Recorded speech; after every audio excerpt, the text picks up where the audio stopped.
Things are looking good. Coming up on entry. Vehicle reports entry interface. We are beginning to feel the atmosphere as we go in here. It is reporting that we are seeing G's on the order of 11 to 12 Earth G's. Commercial 2 is starting. We are now getting telemetry from Odyssey. We should have parachute deploy around Mach 1.7. The parachute is deployed. We are decelerating. Heat shield has separated. We're found the ground. We're down to 90 meters per second at an altitude of 6.5 kilometers descending. Standing by for batch shell separation.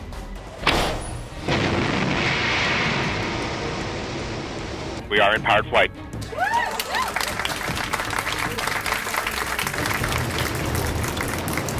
We're at an altitude of 1 kilometer descending. Standing by for sky crane. Sky crane has started.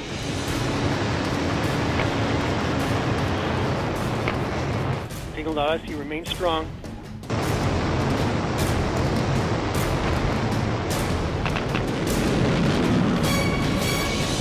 Touchdown confirmed. We're safe on Mars.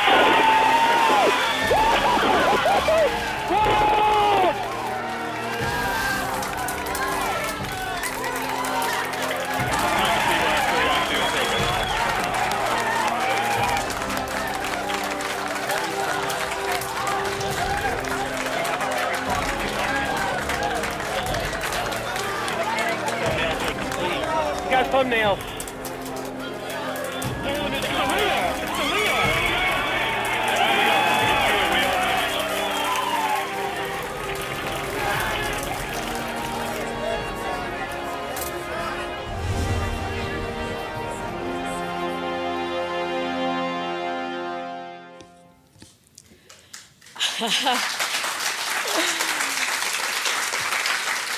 Welcome to NASA's Jet Propulsion Laboratory in Pasadena, California. And I think that video just brought a few tears to a few of the eyes up here on the podium. Let me introduce the panelists that we have today that are going to give us an update on the rover and a little bit of the outlook for what will come next.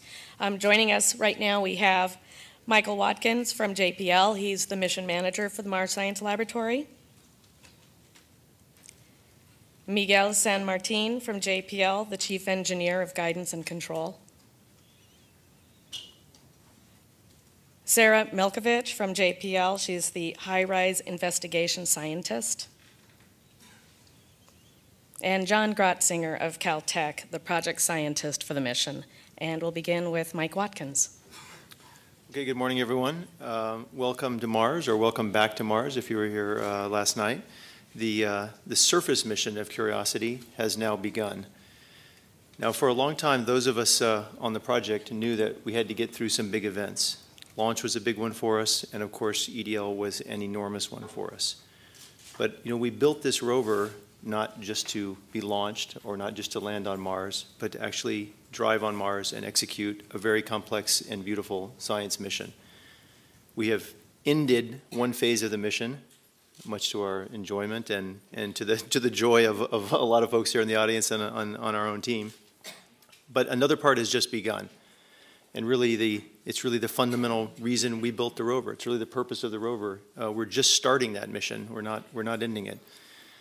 Now, about 2 hours after landing, just before 1 a.m. in the morning, Curiosity called us via the next overpass of Mars Odyssey.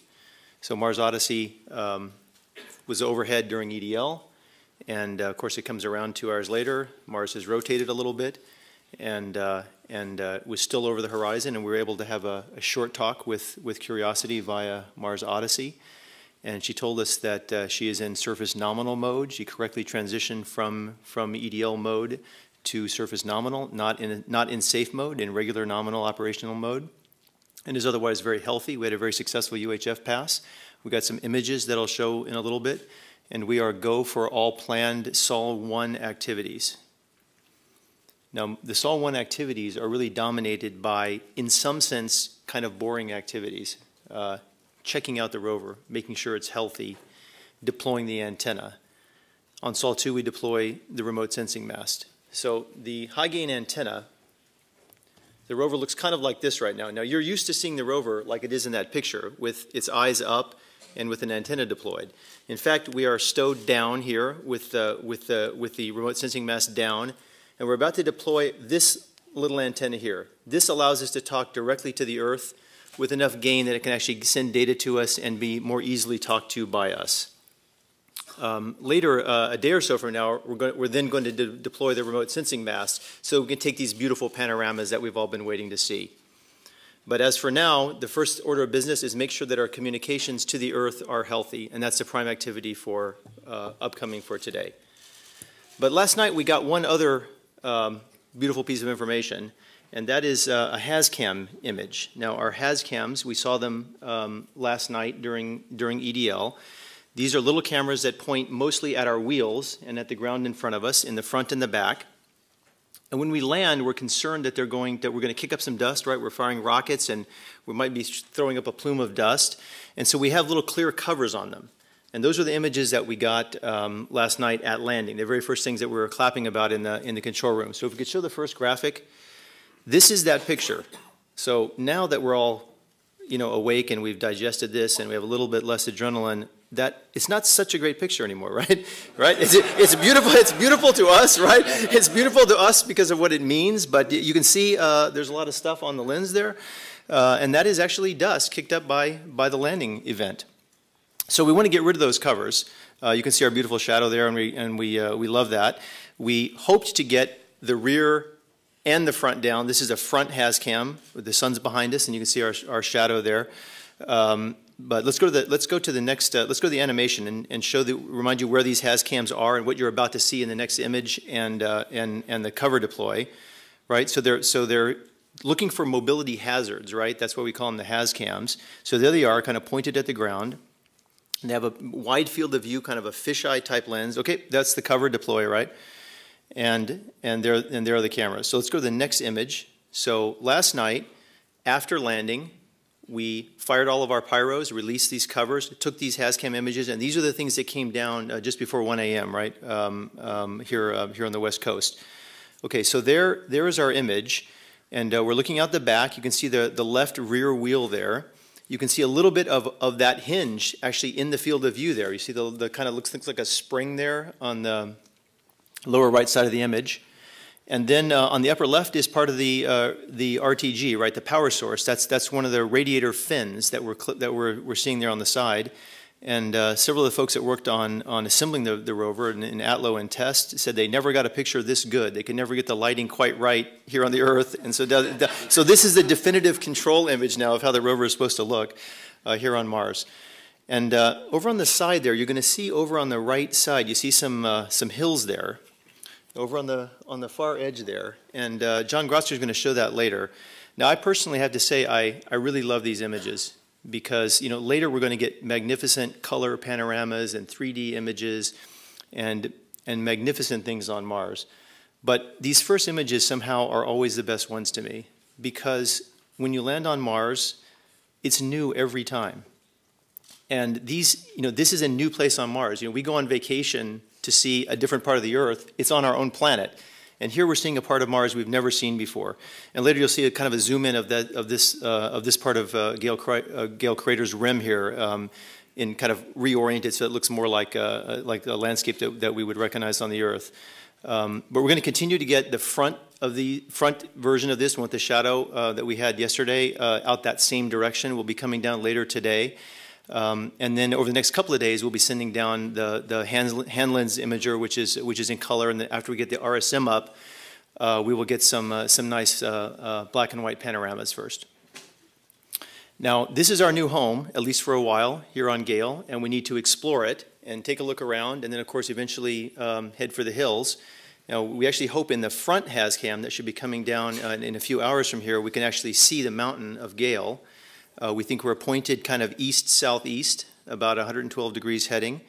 We're at a very slight tilt. We are, in fact, let me look at it here. We are 3.6 degrees negative in pitch, so the front is down by about 3 degrees, and we are left side down about 2 degrees. Now, those are pretty small numbers. We landed pretty much on this table right here. It's pretty flat. We're in a pretty good spot here. But there's still the question, where exactly is this spot on our maps of Mars? And to talk a little bit about that, we have Miguel San Martin. Thank you, Mike. So, good morning. I hope you enjoyed the roller coaster ride last night. I sure did.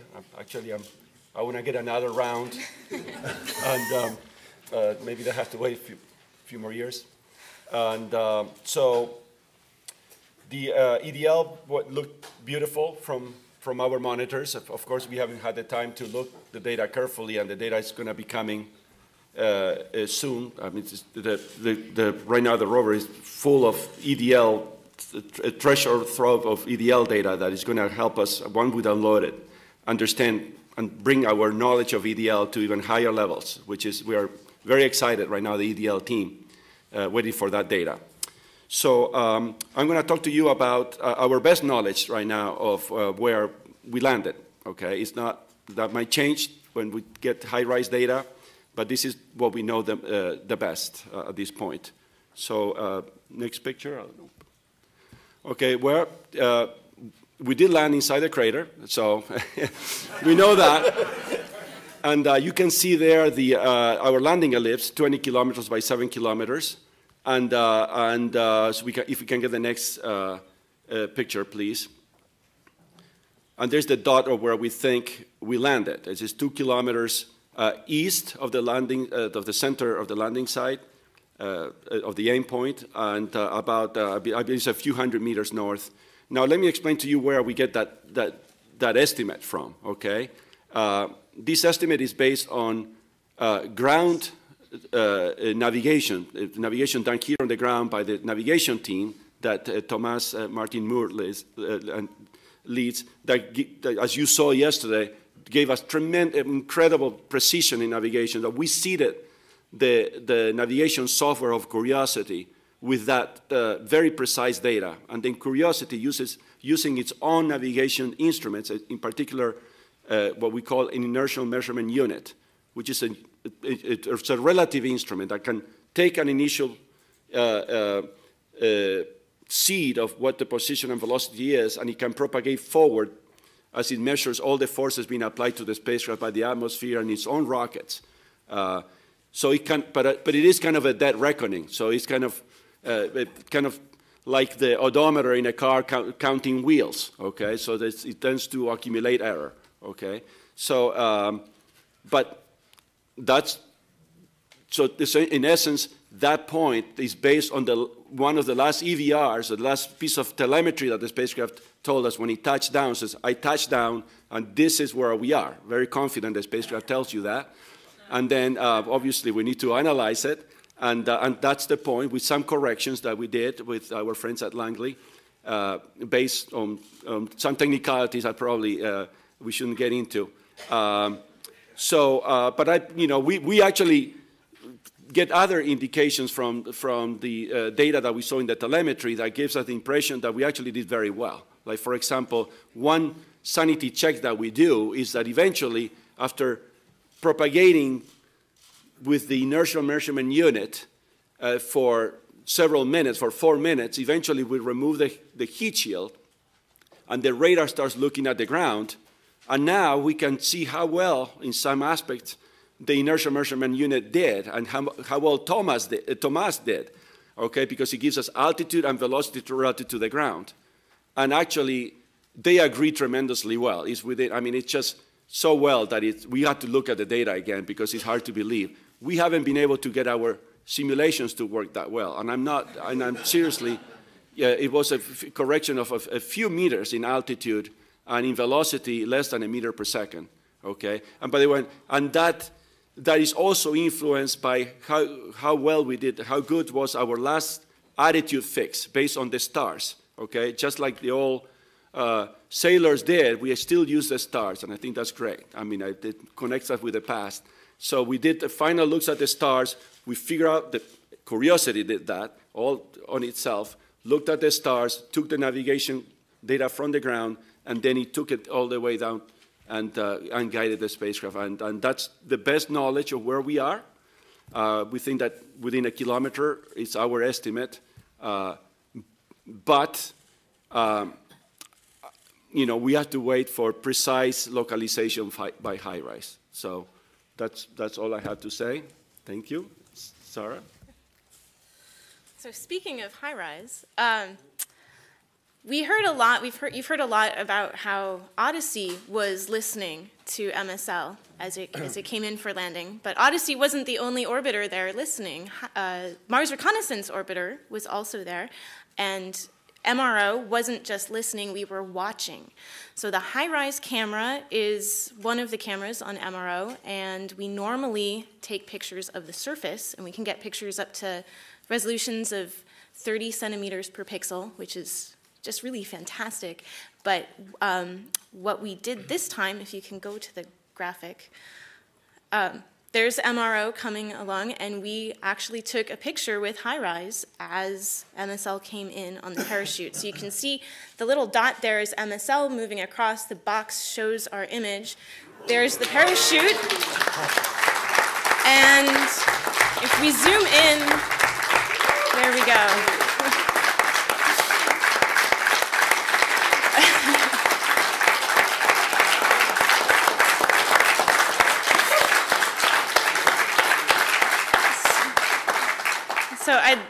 And this is really a testament to the high-rise team, Alfred McEwen, the principal investigator, and the high-rise operations team at University of Arizona, and the MRO spacecraft team.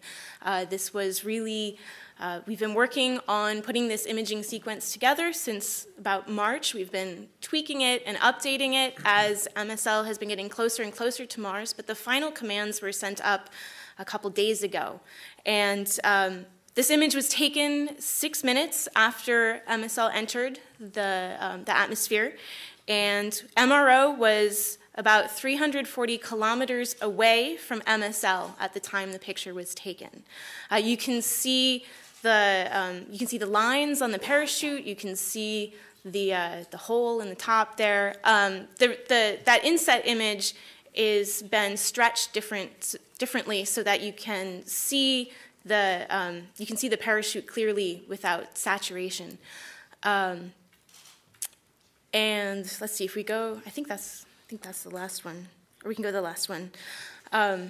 So yes, so this is, we have taken, high-rise has taken over 120 pictures of Gale as part of the landing site selection and characterization process, but I really think this is the coolest one. So, and so now John is going to talk about what we see on the surface. All right, thanks, Sarah. Okay, so let's just go to the first graphic right away, please, and get you back into the HazCams. Tell you a little bit about that. Here's an image, our sort of standard color, Viking-era color superimposed on top of a CTX DEM and showing the topography of Gale Crater. You can see the well-defined crater rim there, the landing ellipse, and Mount Sharp towards the middle. And to help you understand what we're going to be seeing in the HazCams, let's just get oriented a little bit. So north is up here towards the top of the image, and therefore if you go counterclockwise, that takes you into the northwest quadrant, and there you see the rim. So the northern rim of Gale Crater is actually considerably lower in elevation than the summit of Mount Sharp, and you can even see where the rim is breached a little bit there. But remember the topography. Remember the topography of the rim. You're going to have to keep that in mind. And then Mount Sharp itself is also going to represent a topographic rise. And as Mike mentioned before, the spacecraft is oriented northwest-southeast, pointing forward towards Mount Sharp. And so if we go to the next image, this is really spectacular. What's happened here is Justin Mackey and Bob Dean worked to take the HazCam image. Remember, this camera has a fisheye lens, so there's a lot of distortion due to the extreme curvature of the lens. And by restoring that, you go back to the horizontal here. So this would be the view that you would see if you were a HAZ-CAM on the surface of Mars. And there we are, looking rear HAZ-CAM towards the rim of Gale Crater. And this couldn't have been a better position to land in, because we get to see rearwards and forwards. And in this view, you see the rim of the Gale Crater. You've heard us speaking about the alluvial fan that we think we've landed very close to the end of. And this is the source area. So this is bringing materials in from the rim, which is not our destination. But we're getting a free sample without having to drive over there, potentially, if we're able to drive the rover and discover the right kind of geology that really could represent the distal part of this alluvial fan. And in the foreground, you see a scene that's very familiar to you from other images of Mars, what is undoubtedly a windswept plain with coarse fragments left behind. The science team is initially impressed by the rather uniform grain size distribution of the coarser particles. We don't yet know what that diameter is, but you can get the sense qualitatively that there's a bunch of particles there that are about the same size. So in the upcoming sols, we're going to be debating this and discussing it and trying to figure out where to go and what to do, but this will be part of the story. A target like this is interesting scientifically because one of the things that we're going to want to do after the commissioning period is over is scoop up some of the soil and analyze it. And what we would really like to do is analyze something that we feel is very representative of Mars. So something like this is potentially a target for us to think about, and by sampling it and measuring it, we then have a sample of what could be the most global sample of Mars that we could measure. Okay, now in the next one, this one's tough. Okay, this one, I think the EDL guys were probably seeing a vision like this a few hours ago. But what you can see now, again, remember the curvature is taken out. We are looking towards the southeast. You've got the shadow of the rover there, and this was the first indication that we were looking southeast because the sun was setting behind us. And gosh, I just realized I forgot to point something up. This is important. Is it possible to go backwards? 2, please, to the first one.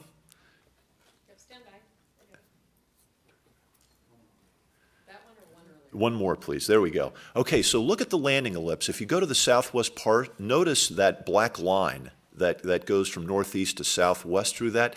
That's this dune field, which lies at the base of Mount Sharp there. This is beautiful in all the high-rise images that have been collected. And so that black line is going to be our frame of reference. And as Miguel showed, we have landed somewhere to the north of that black line in the ellipse, and in the HAZ-CAM image, we're looking towards the base of Mount Sharp. So now let's advance 2 again. There we are, right on the money. That black line, about 3/4 of the way up there, we believe, is the dune field, that black line of dunes.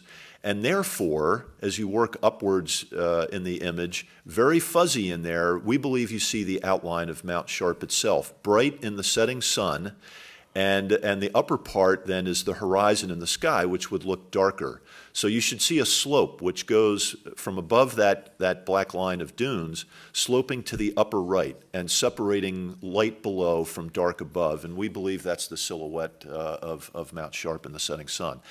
So you have a little bit of adventure before you. I'll be sleeping when the next downlink occurs, and Joy Crisp will be able to talk to you about the data that we'll get down that will be without the dust cover and higher resolution, possibly even full frame to confirm this.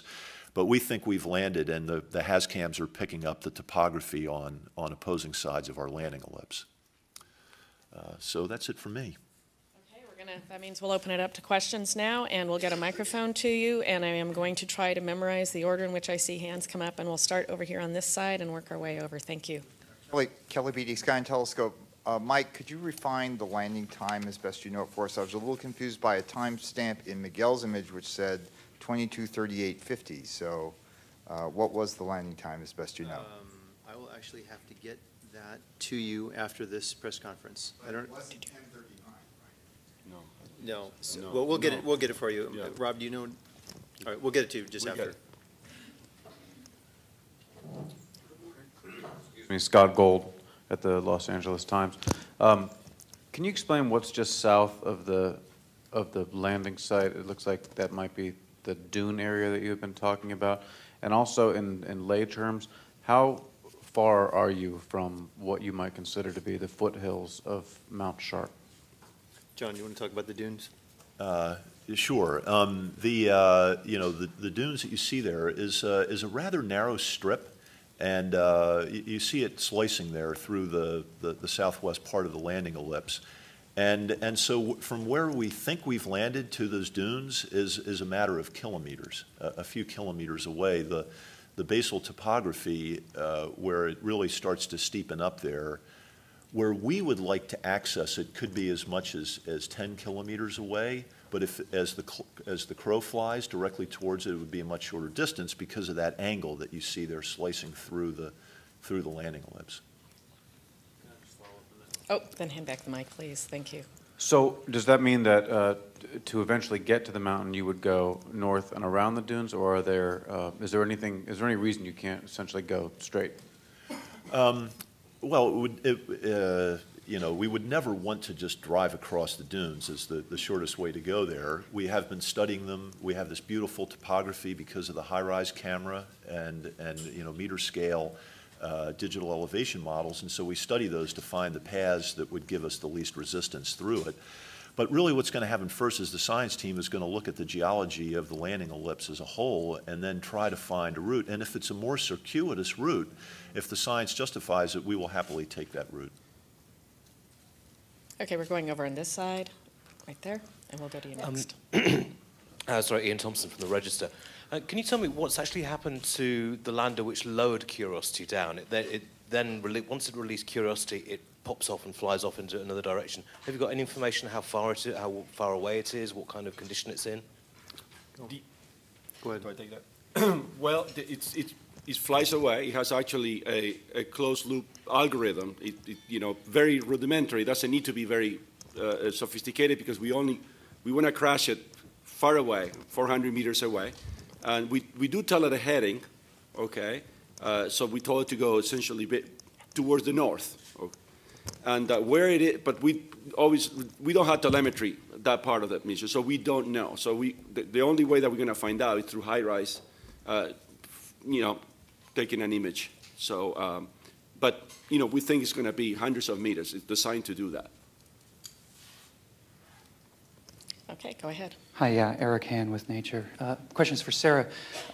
So you estimate that this was 6 minutes after entry, so about a minute before landing. That's after the heat shield popped off. Have you looked for that? Any sign of that in the image?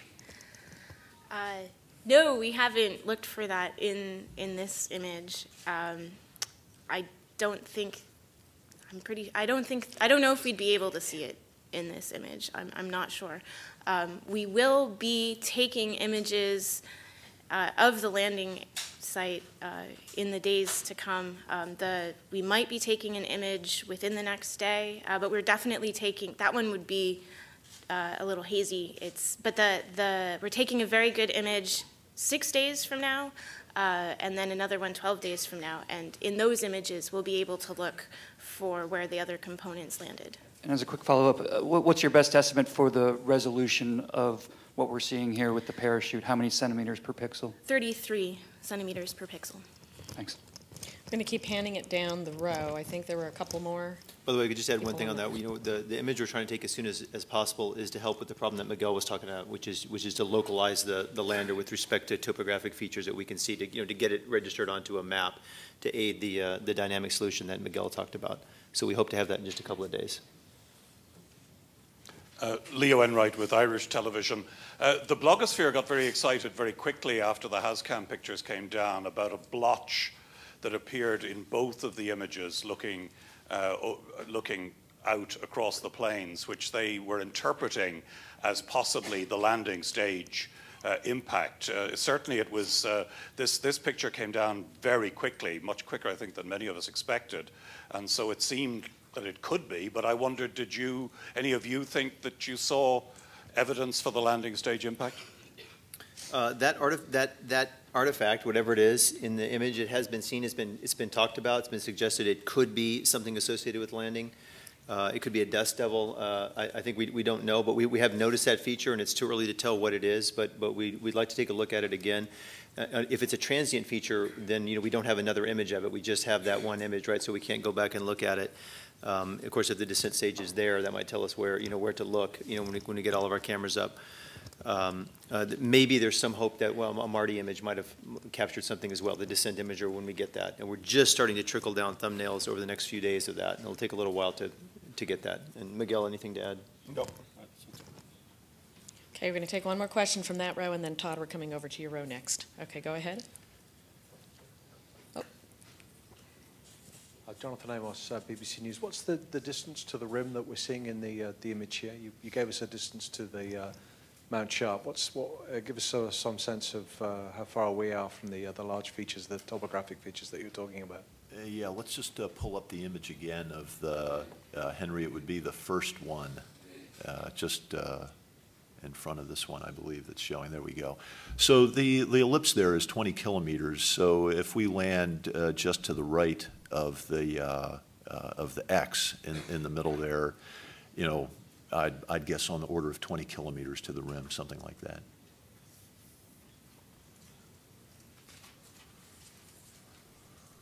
Okay, we'll take one here in the front row, and then we're going to move back here. Hi, Leonard David with AIAA, Aerospace America, and Space.com. Just curious on the Sky Crane as far as residual fuel. I heard a number, and I just wonder if you got refinements on it. And what was the touchdown speed? Any way you can appreciate what exactly speed you hit surface? Well, yes. As far as the first, I'm going to ask my friend and colleague Adam. He's not here because I don't. But yeah, it's 140 kilograms. 140 kilograms, was it? I think it's 140 kilograms. That's my memory, yeah. Yes, okay, that sounds about right. So we ended up with a lot of kilograms of fuel, which is a, good thing, I guess.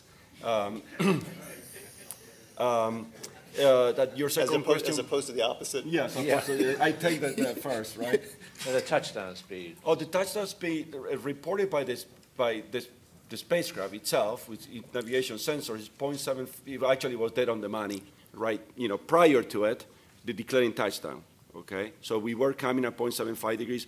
Now that's 0.75 meters per second, which is the intended velocity. Now, if there is a bias or an error in the navigation sensor itself, you could not tell that. So it's going to require more analysis to really, especially for Marty, it's going to be very useful to be able to really tease out what the velocity, the true velocity is. So right now we can only give you what the spacecraft thinks its velocity was, and that was 0.75 meters per second vertically and 4 centimeters per second horizontally.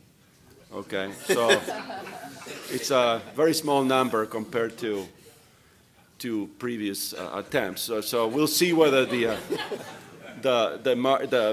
imaging coming down, whether we can corroborate that number. It would be nice for a guidance and control point of view, if that's the case. That's called straight down. Yes. And maybe for Sarah, just maybe gauging the difficulty, the degree of difficulty. Everybody's into the Olympics. Between Phoenix and imaging Curiosity coming in, was it tougher? It was tougher because of the relative positions of the two spacecraft. The team sort of internally guesstimated that Phoenix they had an 80% probability of getting that image, and MSL it was a 60% probability. So this was, this was a great shot. Okay, Todd, go ahead. Todd Halverson, Florida Today and USA Today, for whoever can handle it. Based on what you know right now, could you update us on when you expect the delivery of higher resolution black and white photos, color imagery, the first panorama? You mentioned thumbnails were coming down from Marty, and maybe the first full video from the descent camera. Thanks. Yeah, so basically the date, we're still on the nominal plan exactly. And I think in one of the earlier press conferences, Richard Cook gave an approximate list of dates. So basically we start to get, we believe we'll get a front HAZCAM that has the same resolution as the rear that we were showing today in just a couple of hours from now, about 11:30.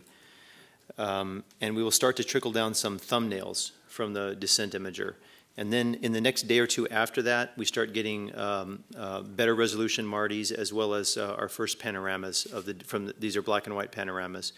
We also get a single color frame from the Molly instrument, which is in the stowed position, but it looks out to the side and it can focus at infinity, and that will look a lot like a single frame, you know, kind of panoramic image that you're used to seeing. You know, it looks like it doesn't look like it's taken from a microscope. It looks like, you know, a regular camera since it focuses at infinity.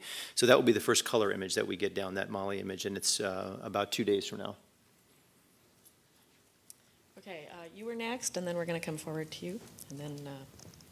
Hi, this is Mike Wall from Space.com. I guess this is for John. If you guys can't actually find where the sky crane came down, or actually identify some of the craters that were created by the ballast being ejected, I mean, like, yeah, how high a priority would it be to go check out those new, fresh impact craters as sort of compared to all the other work that you would like to do? An inevitable question. In terms of where the sky crane came down the descent stage with all the hydrazine that might be present there, we would actually really prefer to avoid that. And I don't doubt that if our path of science takes us near it, we're really going to try to image it and do everything we can to study it, but otherwise we try to avoid it. As far as the ballast goes, that was something that I was really hoping for, and then I talked to Miguel and Adam.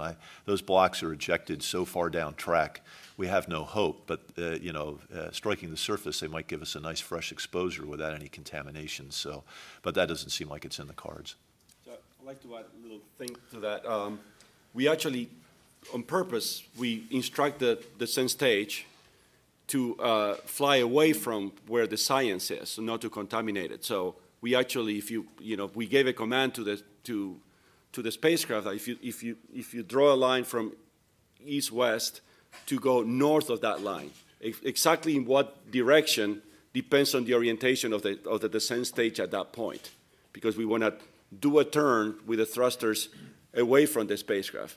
So we have done everything possible to fly it away from where the science is. So we would make that even more difficult. Go out of our way. Irene Klotz with Reuters and Discovery News. Two quick housekeeping questions. First is, how many pictures, not including the stunning MRO shot, has MSL returned so far, and what time is the high gain supposed to be deployed? And then I have a question for John. It has returned 4 thumbnails, 2 downsampled images with the covers on, and those are 256 by 256, and 1 512 by 512 downsampled rear HAZCAM with the cover off. I think that's everything. And the high gain deploy? High gain deploy is in the afternoon Mars time today, so about 12 hours from now or so. Thanks. And for John, you mentioned that one of the first things you might like to do is do a representative soil analysis. I was just curious, what sort of variations in the soil is there from Viking 1 to Spirit, Opportunity, and Phoenix, if that's a valid sample? Just what sort of variation have you seen in the past, and what might you be looking for that's different on this site? Thanks. Yeah, it's there's 2 separate objectives. You know, the one that we're also after is the composition of the bedrock, but we infer that the composition of the bedrock is going to represent local processes that happen that form that bedrock. Whereas the soil of Mars in a place like we've landed in will represent a more global integrated average of dust that has blown around the planet and other materials that have worked their way over long distances. And while we have no independent way to demonstrate that what we might measure with Curiosity must be analogous to what was measured with Viking many decades ago, the character of the soil, every time we've sampled it, beginning with Viking and most recently with the MERS, for example, has a very high sulfur content. We'd like to know definitively what minerals are in that soil. And so by analyzing it with SAM and ChemMin, for example, we can get a better understanding of what the composition of the soil is, certainly where we've landed, and by inference maybe also globally, and through that get at one of the most global questions we could address. Okay, we're going first to Bill Harwood and then Alan. Thank you. Thanks. Bill Harwood, CBS News. Just continuing on soil for a minute, John, just from a mechanical standpoint, were you guys surprised at the amount of dust on the dust cover given how high the engines were, 7.5 meters or whatever, at the top of that bridle? Does that tell you anything about the consistency or the mechanical properties of the soil? It's a good question. I think we were surprised because the images that have the dust covers off still show some dust on them. So some little bit got in there. On the other hand, based on MER experience, the dust comes and goes. And when the wind blows and it's a clear air flow, it will probably just blow it right off. And then it will come back on again when we have a dust storm or a dust devil go by. And it'll sort of wax and wane. The other interesting observation is if you look at that rear HazCam image again, you'll notice that the wheel is on relatively firm ground. And so with Miguel's estimate of 0.75 meters per second descent velocity straight down, we didn't get any sinkage there. So, you know, that's sort of an inferential science observation that the material we landed on has pretty substantial bearing strength and is probably firm. And so for that reason, we might choose to drive somewhere else to actually get our scoop out and dig in there, because the first thing that we want to scoop, we really do want to be a pretty soft material. Thanks. And for Mike, you mentioned the health of the vehicle as you know it today, realizing it's not all in yet, but are there any glitches? Are there any anomalies at all in the data, even if they're minor? And for all of you, really, or for any of you, I mean, you guys have convinced us, you know, really how technically difficult this was. I think a lot of folks had a lot of trepidation going into this, folks on the outside. Did you guys ever imagine you'd be here this morning with the vehicle and the shape it's in telling us this story? Thanks.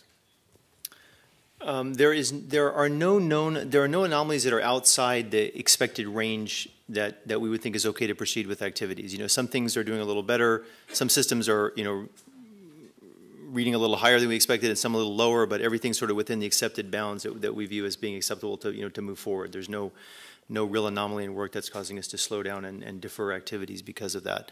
But, you know, because we're engineers and because we're perfectionists, every little thing that's different has, you know, folks want to go take a look at, you know, why is this 5% different from the way it was in a test, you know? And that will continue, but you know, we're still moving forward. You know, in terms of success, I think each of us would answer that differently. I think we all believed it would land successfully, although we were worried because we wouldn't be working on it and we wouldn't have designed a 2-year surface mission with all of the science payload and a 20-kilometer traverse if we thought it was not going to land successfully. I think, as Pete Teisinger has mentioned several times, it's a very complex vehicle, and we're a little bit concerned that we would land in a safe mode or something like that, and that it would take us a little while to get out of it. We might not get a comm pass, you know, just for telecom reasons. The rover might have been perfectly healthy, but you didn't get the communications pass with the orbiter, and so you have to sit and worry and just wait. The fact that it went straight into surface nominal, didn't safe. We got great telecom performance. The orbiters performed beautifully. You know, this very complicated avionics with, you know, redundant computers and redundant avionics modules has all been fine, and I think we're pleasantly surprised at how smooth that part is going. And Miguel, do you want to comment on the EDL? No, yeah, you explained it very well. I mean, if we didn't feel that it was doable, or we felt there was no chance of success, we would not be doing it. That said, I mean, we trained ourselves for 8 years to think the worst all the time. How can we, you know, if you're in the shower thinking, what thing can give you a bad day? I mean, that's what you do. I mean, it's constantly thinking ways that things can go wrong so you can go and do something about it. and then you can never turn that off, okay? And then it's all the way in, you are, you know, and especially the few days into the, the few days coming to the landing, when you also know that you don't have time to recover, it's even more, the pressure is even higher. It is a, you know, a landing is a little bit like a rocket launch, okay? It's that type of violence that's so unforgiving, okay? And even till these days, once in a while we lose a launch. And we were very nervous on this launch. And those are things that we practice much more. You know, you can actually count the numbers of Mars landing with one hand. And so it's going to take a long, long time for us to really be totally sure that these things are going to work like you feel sure about an airplane taking off and landing. So, but that's what we're going to, but you know, we're going to continue trying, and we're going to be nervous the next time the same, no matter how well this one worked. I think we need two hands now, though. We do? I think we reached a state where we can't count anymore. Just barely. Just barely. I'm not doing too badly. Alan Boyle with NBC News, and just a couple of questions that I may have missed. Is there any MARDI imagery from the descendant imager? And on the MRO picture, what's the distance from which that picture was taken? Where is the rover in relation to MRO? There is no MARDI data down right now. In about an hour and a half from now or so, 2 hours, we're going to get another pass from the orbiters, and we might get some MARDI thumbnails in that. You know, these are very small to help us understand what are the right images to, you know, to grab from MARDI. But as of today, they're not down. And MRO was 340 kilometers from MSL. And I'll just point out that we do hope to hold another news conference at 4 o'clock today Pacific time to show the MARDI thumbnails if we do indeed get those today. So we'll have an update for you that soon. All right, let's go back to... By the way, I want to correct one thing I said about the time of the HEA deploy. I think I said it ends in the afternoon about 1 o'clock. It starts about 11 o'clock Mars time. It ends in the afternoon. It starts just before noon. Okay, let's go first to Emily Lakdawala, and then we'll go back to John Johnson. She's got her hand up. There we go. I have two questions. The first one is, do we have any information yet on the health of any of the science instruments? Yes, we have health of many of them, all of them that we've done a checkout, and they're all fine. They're all in perfect health and operating as expected. And the second one is that it's a well-known adage that if you get 406 scientists in a room, there will be 407 different opinions about what's going on. So I was wondering, I know it's very early, but if you have any kind of different ideas that are floating around about some of the things you're seeing in the foreground there. It is, I think it is still early, and as you might guess, there's only a limited amount of information that we can draw from this, and I think that the team, we had a great discussion this morning, and I think most people felt that we're on a gravel plain of Mars, a somewhat familiar scene, but with a rather uniform grain size distribution. This does not look like a ballistic impact ejecta, for example. And is that the rim in the background? Everybody agrees on that. We had a lot of discussion about the alluvial fan, how we might explore the ellipse, and discussion about that. I'm kind of amazed with, we did this crowdsourcing exercise and mapping, and a bunch of people got quads, and we had a remarkable amount of agreement, which is probably mostly a testimony to the relative simplicity of the geology. And that's a good thing, because we're a complex spacecraft, and simple geology is a good thing to start off with. Okay, I know we've had, you've been waiting for, oh, I'm sorry, John Johnson is next, but after that we're going to you, and then we will go back down that row over there and then come back here. Thanks. Go ahead, John. Thank you. I just wanted to follow up on the last question about the health of the science instruments.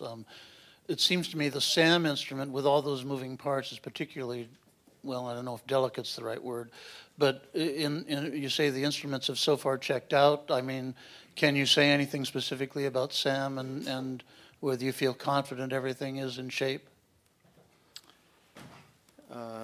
John, you want to comment on that?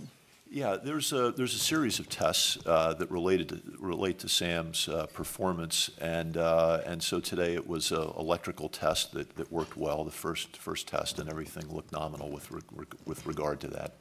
Okay. And what happened to that dust storm that was talked about a couple days ago? Dissipated. Oh. Beautiful clear day. Okay. When we landed, yeah. And certainly you're right. We have not completely checked out all the modes of these instruments. We first do kind of just electrical test and basic tests of the instruments. And there's a lot of scientific calibration and a lot of extra modes and complex modes of the instruments that will take us a long time to get through. And that's true of our own systems. The drilling system, the saw spot, all of that. So we should not think that we're completely out of the water yet. We've got weeks, if not months, of checkout before we're completely confident in the entire payload. Yeah, just to add a little bit more, the one major observation that we planned today is a rad observation for 5 hours. And there was plenty of time to do that. So that's not a checkout, that's 100% data collection. Hi, I'm Rafael Garcia with Folha de São Paulo, Brazil. My question is for Sarah. Will MRO be able to spot the rover in the ground even if it's just a single pixel? And will the orbiter have any role in helping the rover navigate apart from relaying the data? Well, first, yes, we're going to be able to see the rover. We've already got images planned for later this week to look at the rover, and they should look great. It's going to be more than just a single pixel, and we've already done a lot of data collection for the rover. We've collected data across the entire Gale crater and the landing ellipse, and we've got stereo data and color imagery that have already been used to start looking at potential traverses. And as the mission goes on, we are expecting MSL to come to us and say, oh, we need a new picture there to make sure that there's no new dust hazards, or it's a spot that maybe you want a slightly better resolution at that location. So yes, we're in addition to relaying the data, the cameras are expecting to help out. Yeah, and I would reiterate that the MRO data that we have has been absolutely critical to landing site selection. Our ability to find safe, flat spots with relatively few rocks. As mentioned, we basically tiled all the landing sites with the potential landing ellipses with 1 meter type coverage, even stereo coverage. And our rover drivers have actually started to use those maps to plan out long-term traverses, good candidate traverses. And I think there was an earlier question about driving across dunes versus other terrain. And the rover drivers actually have algorithms that say, it's slow to go over dunes, or it's dangerous, and it's fast to go over non-sandy surfaces, flat surfaces. And so they've tried to present some optimal options, optimal paths to the science team to take a look at. And they'll be working closely with the science team and with John to come up with those drives. And they're, up until now, basically 100% based on high-rise imagery. Frank O'Brien, americaspace.com. So now you have 2 working rovers on Mars, and one of them has a tremendous amount of data that you're going to be expecting every day. Are you going to be getting into situations where you're going to have scheduling constraints on the orbiter relays or the DSN? No, actually, the orbiters are able to support both. In fact, Odyssey has 2 partitions that can cover the largest paths that either MER or MSL can generate, and so we think there's very little conflict there. I just want to add, there are also the 2 rovers are in different places, in such different places that the timing of doing one relay, it's not going to interfere with the other. Okay, Leo's going to go next, and he will run that mic down your aisle there. Okay, Leo, go ahead. TV again. I'm sorry if I have to ask Mike Watkins to clarify his clarification about the HGA deploy. You said 9 o'clock. It's just I can't do it in my head, the translation. You said 9 o'clock local time for the deploy, but you're now saying something different. I wonder what that was. No, I said afternoon before, and it actually ends in the early afternoon rather than starts in the afternoon. So it starts around 11 o'clock Mars time, and right now it is about 12 hours after landing, so it's about 3 o'clock in the morning on Mars right now. So 8 hours from now? 8 or 9 hours from now, yeah. Okay, and if I may, just a quick question for John Grotzinger. Some light reading, perhaps, since we now are going to get to know this crater very well. Can you recommend a paper that would kind of be the definitive one to read while we eat our cornflakes? Yeah, I'm a little bleary and can't just recite the references right now, but there are several review papers that have been written, and if anybody sends me an email, I'll be happy to send those along. Jonathan Amos, BBC again. You know the orientation of the rover now, so you know the orientation of the Mali camera. What is going to be in that first color image? I actually do not know that. That's a good question. I should know the answer to that. We can quickly tell you that. But after It's stowed and looking out to the side. Yeah. And so we had always hoped that the rover might land with an orientation where Mali might actually capture Mount Sharp, and it's potential that it would be either oblique or toward the crater rim. I think it's going to be on the flanks of Mount Sharp and Crater Rim. But it matters a little bit. You know, we have this 112 degree azimuth plus or minus 5 degrees or so. It matters kind of exactly where how the flanks are and where the central peak is. And I think we probably could get a better answer for you relatively quickly. You'll see it tomorrow at this time at the press conference. Hi, Eric Ham with Nature again. So let's assume that Miguel's tracking data for the moment is correct and that you've landed 2 kilometers or so down track, a little bit closer to Mount Sharp than you expected. So John, my question is for you. Behind you, you have where you thought you were going to land, you know, the foot of the alluvial fan with those interesting thermal properties, and in front of you is your main target. So are you going to go in reverse, or are you going to go ahead? Well, you know, the boundary between where the alluvial fan ends and the base of Mount Sharp is diffuse. All alluvial fans ultimately taper out and they fine in grain size. And we really want to be on the downslope side of that if that's what's going on there. So the goal of the crowdsourcing mapping exercise was to be able to compile a map that made a first crack at sort of units, different types of geological units, but also IDing key bits of outcrop, maybe the height of the podium here.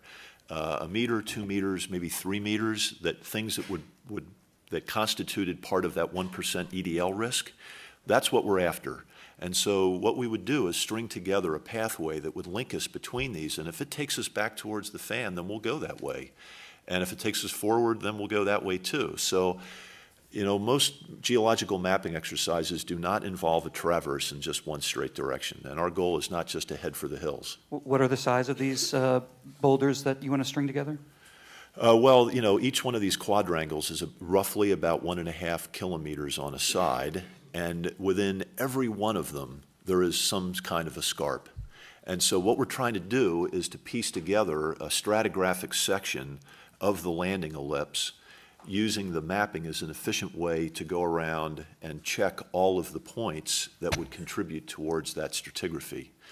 And probably speaking You said you were trying to string together certain objects in your path. What are those objects? We don't know yet. Stay tuned. Yeah. Guy Norris from Aviation Week. I'm not sure who exactly could handle this best, but under the nominal commissioning schedule that you do have at the moment, when could we expect the first motion for the vehicle to be commanded? And secondly, really, is the vehicle at the moment, the rover, is it configured essentially how the model is right now with the center set of wheels in that stowed position? Thanks. So it is, no, it's actually sitting flat right now. So it's, you know, here it's up on a podium. It's actually sitting quite, you know, it's sitting quite flat like this now, with the RSM down and the HA about to come out. So it's sitting. I can't lift it up without the system changing, but it's. Let me do it this way. Right, it's sitting quite flat now, as far as we can tell, within, you know, a couple of degrees, right? And what was the other question? First drive. I would say a couple of weeks is a good number for that. And it will be quite a short drive, you know, 1 meter or 2 or something.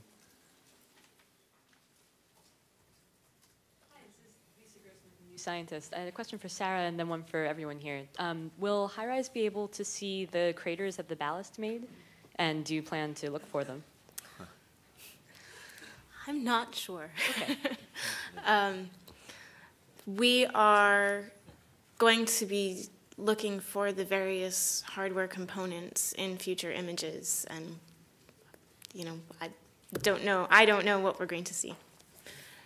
And then for all of you, I heard you're going to be living on Mars time for the first 90 sols, is that right? And how come only for 90 sols, and then what happens after that? Well, that's a good question. That's a good question. And I'll answer that. I was joking with Gentry just before this, that you can tell who was working on a Mars time here at night by who's still wearing the landing shirt. John. The thing about these missions are really twofold. One is we have to learn how to use this very complicated machine that we've built. And it's in a new environment, and it behaves differently than it did in the test bed here. It's got different gravity, it's got different temperatures, it's got everything. Different from exactly the way we tested it. And we tested a range of activities, but you have to find out exactly how it's going to behave when you're at Mars. And we need to get comfortable with that. We need to do that efficiently. So we want to run through our paces in an efficient way. And by working Mars time, it gives us basically 16 hours to plan an uplink while the rover is sleeping at night on Mars. So we can take a long time. And of course, if we don't rotate with the Mars day and night, then we start to lose time. We start to lose that ability to keep track of the Mars night while we're working. Now, that is to help us be efficient in checking out the vehicle. But there's another complex thing that we have to learn, and that's how to operate with ourselves. We have 420 people or something, I forget the number, John? Just the scientists. Yeah, 400 scientists on the mission, and another 300 or more engineers on the mission. So we have something like 700 or 800 people learning to operate this vehicle. And we have to know how to interact with ourselves. We have to know each other's voices. We have to know how each other operates. And we have to learn each other's individual specialized skills so that we can get more efficient in the future. So after this 90-day period, we get to know each other very well. Then we can send folks back to their home institution and go back to France and go back to Spain and go back to Goddard and go back to places like that, work a more normal time, operate by the internet, operate by telecom, and we know those people, and they know us, and they know the rover, they know the software systems, and we'll be much more efficient. So this is really kind of a immersion training, like a foreign language, right? Where we were learning both how to operate the vehicle and how to interact with each other.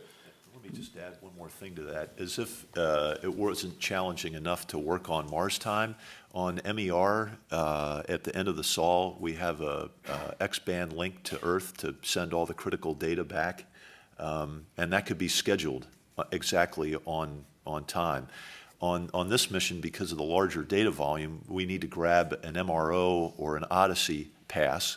And so the way to think about it is a Mars time rotation of 39 minutes every day, but now add plus or minus an hour and a half to randomize your schedule just to make sure that anybody you wanted to have a relationship here on Earth could get really screwed up. It's also great the way we're starting. People talk about it being like jet lag.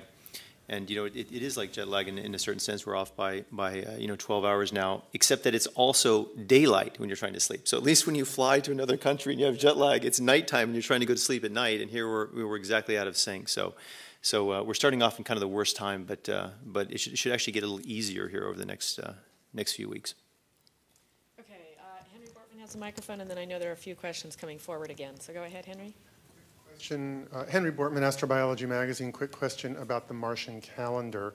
Does Sol 0 start at touchdown or at local midnight at the landing site? Local midnight. Someone else on this end, Todd, and then we'll just keep moving forward. Todd Halverson of Florida Today and USA Today. I might have missed this, but could you tell us what configuration the vehicle is in the picture behind you? Is the heat shield still on there, and is that what the white albedo is there? And I was also wondering if you could address the historic nature of what went on last night and how you think this will be viewed 10 years from now, 20 years from now, 50 years from now. Thanks. I see my EDL colleagues around to be able to tell me what is the heat. Is it before the heat shield or is after the heat shield deploy? I don't think we know for sure yet. We don't know for sure yet. We don't see it. Yeah. But by time, I mean, we need to do the reconstruction. I think the white thing, Steve, that is the back shell. That's the back shell, right? That is the back shell. You're looking at the top of the back shell, right? The heat shield would be underneath, so it's not easy to see in these images whether it's off or not. So we'd only know by timing, and we don't know that yet. From a philosophical point of view, I mean, the fact that we see ourselves arriving to another planet, just like Phoenix did first. I mean, it's just mind-boggling to me, I think, to all of us. So, I mean, I cannot say more than that. It's just the coolest thing. Okay, move forward one more here. Kelly PD Sky and Telescope. I was outside for a bit, so I apologize if this has been asked. 140 kilograms of hydrazine, is that a concern? Did you have the flyaway be in the downwind, prevailing wind direction? Can you talk to that a bit? Well, I could not tell you about the wind. I mean, it was the choice to fly it as far as possible. Well, the direction is we have limited control, okay? So you draw a line east-west and fly north of that line, depending on what orientation the descent stage it finds itself. The reason for that is that we do a tilt maneuver, and the thrusters are canted. So we do it about an axis that will not plume the rover. So if the thrusters are, here, we don't do the turn maneuver this way. We make it this way. Okay. So that means that we have only two choices: either go that way or that way. And so we choose the one that goes north. Okay. So when we do our simulations, you'll see a whole bunch of dots on the northern hemisphere of the two north quadrants. So that's what we do. Now that was picked up between the scientists and the engineers looking for all the conditions, including winds. Okay, let's go to Irene again. Oh, I'm sorry. Irene, take the mic, but we have a question back here first that we'll take. Thank you. Jackie Goddard for the Times of London. I just wanted to clarify first with Sarah, when you say 340 kilometers away that image was taken, is that direct vertical altitude? And then my second question, just for Mike Watkins, to the untrained eye, these are pictures of black and white pictures of gravel. To the trained eye, can you sum up just how sophisticated and exciting and momentous these pictures really are? Okay, it's the 340 kilometers is line of sight, so it's not. I think, yeah, we were almost directly overhead. I think we had a very, very small angle. It was essentially overhead. I'll take a crack at the photos, and I'll let John take a better crack from the scientific perspective. To me, it's representative of course, a successful landing on Mars. It's representative of a new home for the rover. It's representative of a new Mars that we have never seen before. And so every one of those pictures is the most beautiful picture I have ever seen. I think John would say this better than I would, that if those pieces of gravel are transported by water on Mars, an ancient Mars, then they're much more than gravel. But John, you should pick up from there. Thanks for setting me up, Nick.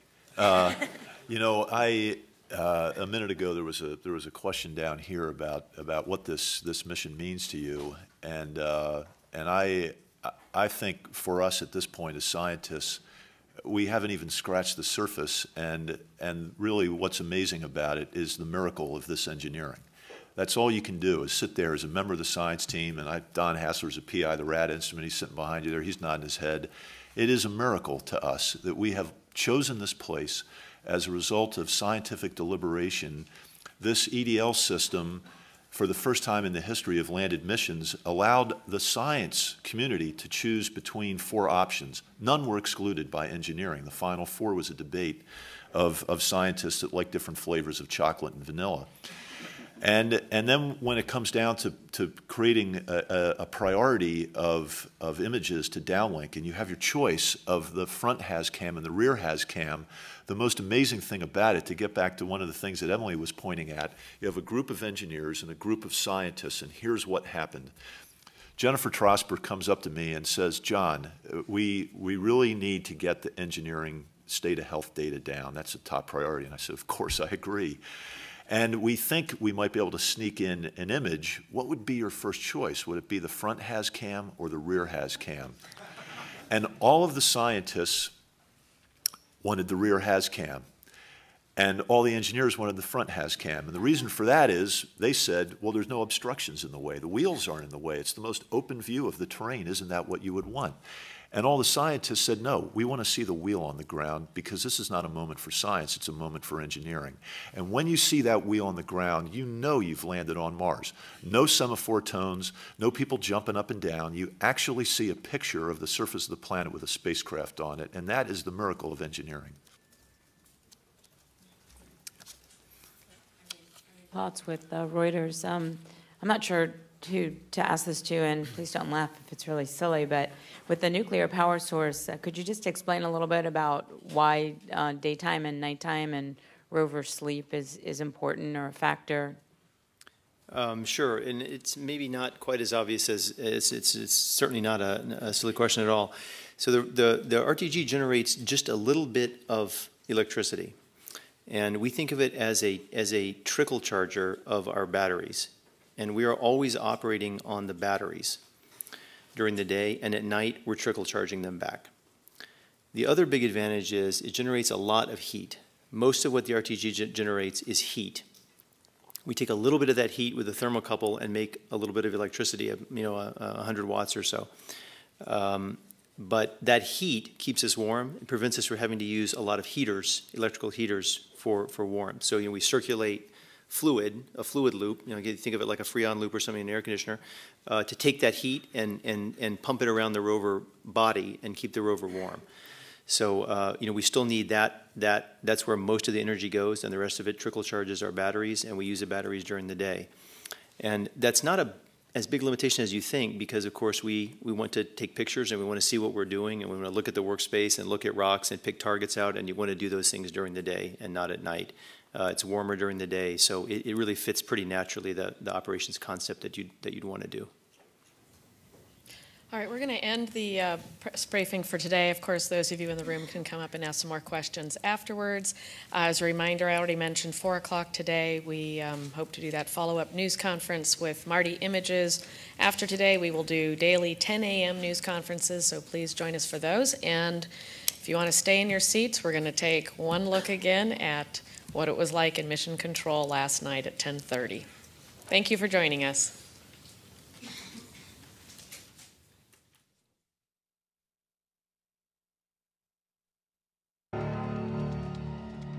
Things are looking good. Coming up on entry. Vehicle reports entry interface. We are beginning to feel the atmosphere as we go in here.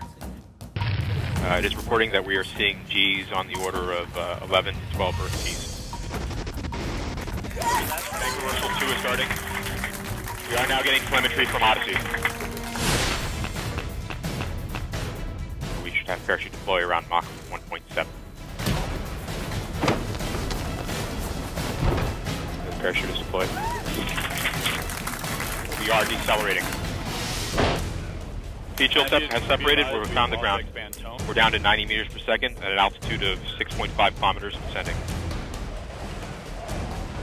Standing by for back shell separation.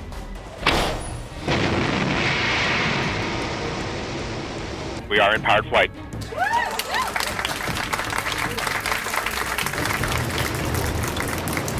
We're at an altitude of 1 kilometer descending. Standing by for sky crane. Sky crane has started.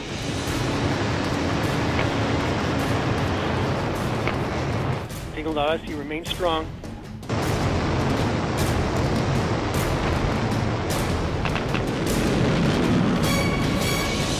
Touchdown confirmed. We're safe on Mars.